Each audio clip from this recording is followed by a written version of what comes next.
بصوا، أنا بحب الناس الحنينة، يعني النقطة دي فيا من زمان.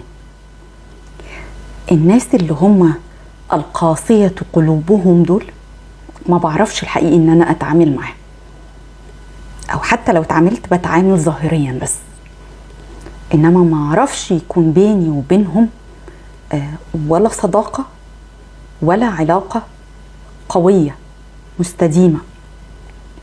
الناس الحنينة حنينة في كل وقت، وهتلاقيهم حنينين لو كانوا أصدقاء، حنينين لو كانوا حبايب، حنينين حتى وقت الخلاف، حتى لو بقوا أعداء مع حد برضو بيبقوا حنينين، بيراعوا ربنا. الشخص الحنين ده هتلاقيه انه مستحيل انه يأذيك، لان هو تركيبته كده، يعني هو اصلا شخص حنين، يعني تحسه انه سبحان الله هو نازل كده، تحسه ان السوفت وير فيه الحنيه مفرطه يعني.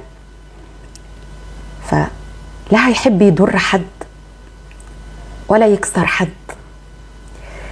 ولا بيقبل على غيره اللي عمره ما هيقبله على نفسه.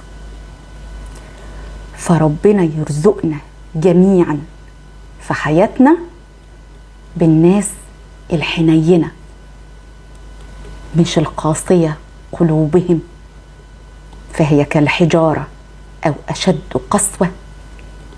النوعية دي ربنا يعافينا منها.